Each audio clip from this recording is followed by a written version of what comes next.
নমস্কাৰ বন্ধু বান্ধৱীসকল মোৰ বন্দিতা বেবী ক্ৰিয়েশ্যন চেনেললৈ পুনৰবাৰ আপোনালোকক স্বাগতম জনাই আজি মই একেবাৰে সহজ পদ্ধতিৰে চিকেন বিৰিয়ানী এটা ৰেচিপি লৈ আহিছো ঠিক আছে ভিডিঅ'টো আগলৈ চাই থাকিব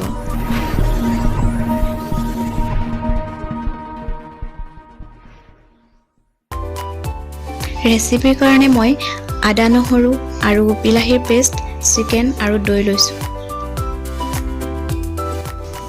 তেলখিনি গৰম হৈ আহিছে এতিয়া মই ইয়াত দালচেনি লং আৰু ইলাচি দিলাম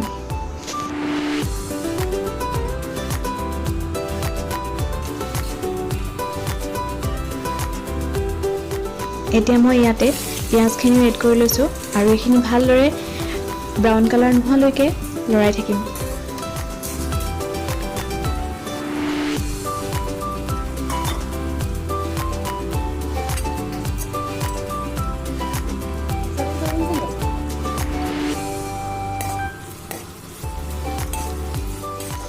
যেহেতু মই বিৰিয়ানী বনাব লৈছো সেইকাৰণে পিয়াজ অলপ সৰহকৈ দিছো আৰু এতিয়া মই গেছটো লো ফ্লেম কৰি ৰাখিছো আৰু এইখিনি ভালদৰে লৰাই থাকিম যাতে লাগি নধৰে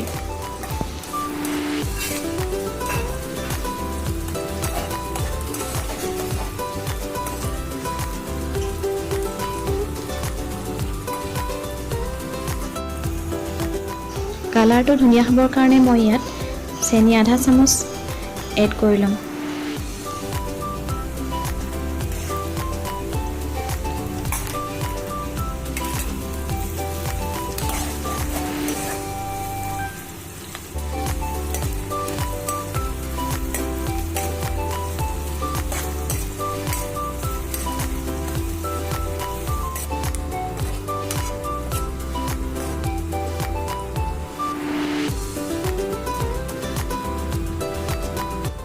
পিয়াজখিনি গোল্ডেন ব্ৰাউন হৈ আহিছে এতিয়া মই মেৰিনেট কৰি থৈ দিয়া মাংসখিনি ইয়াৰ লগত এড কৰি ল'ম আৰু এইখিনি ভালদৰে পিয়াজখিনিৰ লগত মিলাই লৰাই ল'ম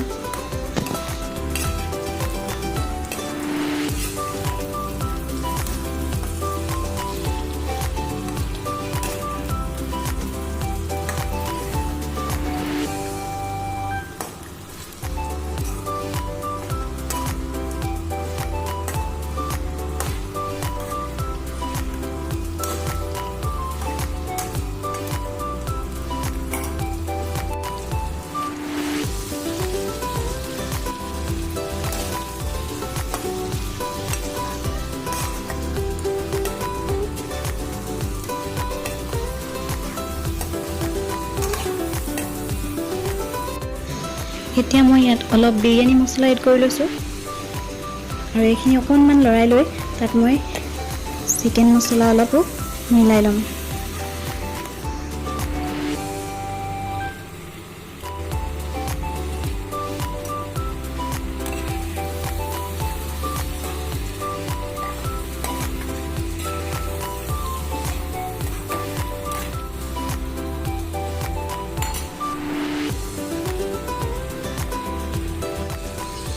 এতিয়া মই ইয়াত আদা নহৰুৰ পেষ্ট বনাই লৈছিলোঁ এইখিনি এড কৰি লৈছোঁ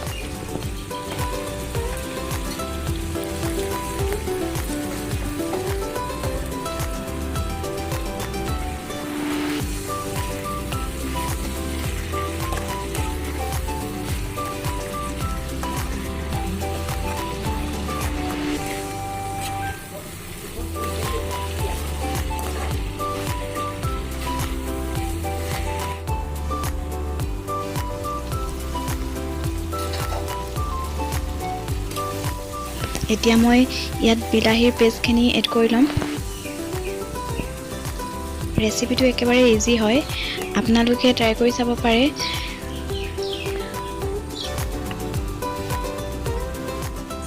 একেবাৰে নতুনকৈ ৰান্ধিবলৈ শিকাবোৰেও এইটো ৰেচিপি একেবাৰে ইজি পাব আপোনালোকে যদি ট্ৰাই কৰে তেতিয়াহ'লে জনাব কেনেকুৱা পালে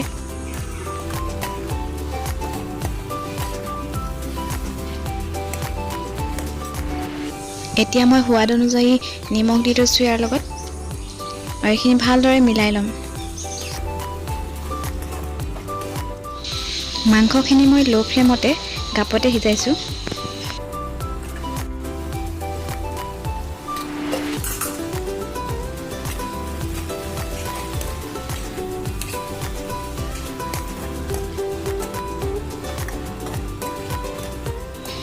এতিয়া মই ইয়াত পানী অলপ এড কৰি ল'ম। মই পানীখিনি গৰম কৰি লৈছোঁ।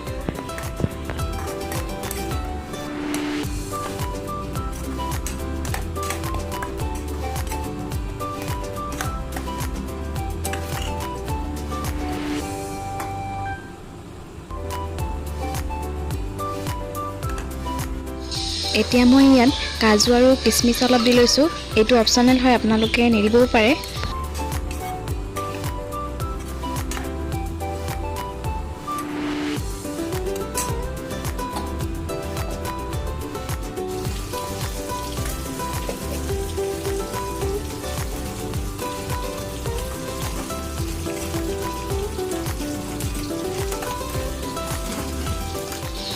এতিয়া মই পুনৰ অকণমান বিৰিয়ানী মছলা ইয়াৰ লগত দি লৈছোঁ।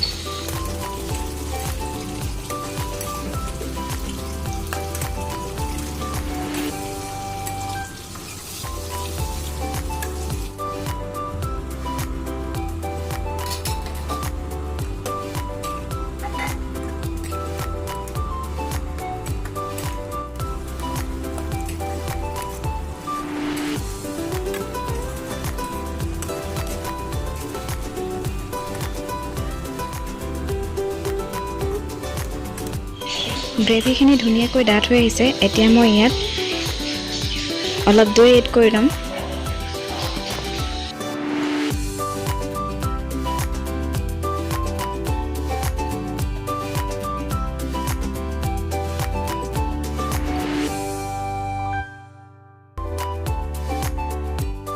মাংসখিনি ৰেডি হৈ গৈছে। এতিয়া মই গেছটো অফ কৰি ল'ম।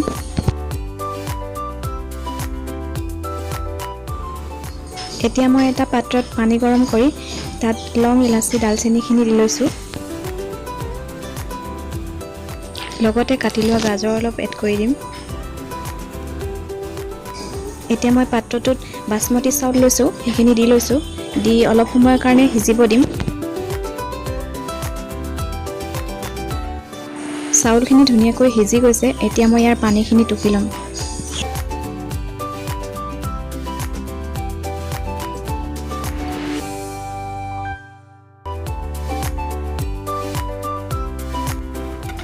এতিয়া এটা পাত্ৰত সিজা চাউলখিনি তলত এটা লেয়াৰ দি ল'ম। তাৰ ওপৰত পুনৰ মই অলপ মাংসৰ লেয়াৰ দিম। ভিডিঅ'টো কেনেকুৱা পালে কমেণ্ট কৰি জনাব। যদিহে মোৰ চেনেললৈ নতুনকৈ আহিছে তেতিয়াহ'লে ছাবস্ক্ৰাইব কৰি কাষতে থকা বেল আইকনটো প্ৰেছ কৰি দিব। এতিয়া পুনৰ এটা মই ভাতৰ লেয়াৰ দিম। তাৰ ওপৰত আকৌ মাংসৰ লেয়াৰ দিম।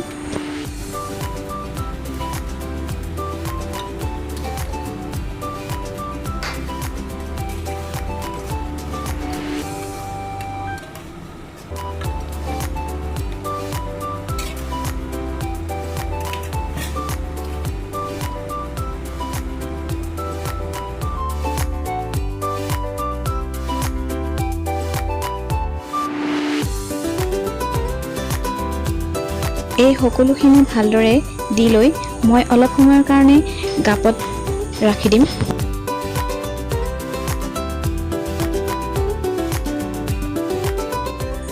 এতিয়া মই গেছটো অফ কৰি এইখিনি ভালদৰে মিলাই ল'ম।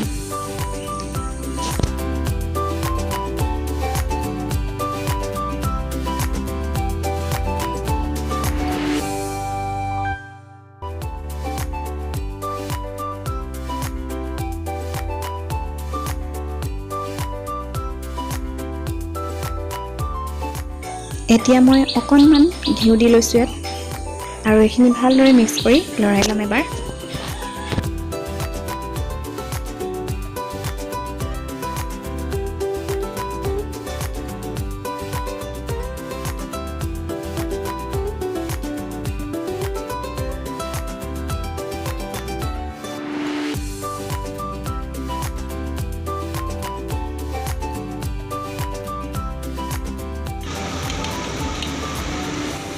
এতিয়া বিৰিয়ানী ৰেডি হৈ গৈছে আৰু এতিয়া আমি খাবলৈ উলিয়াই লৈছোঁ।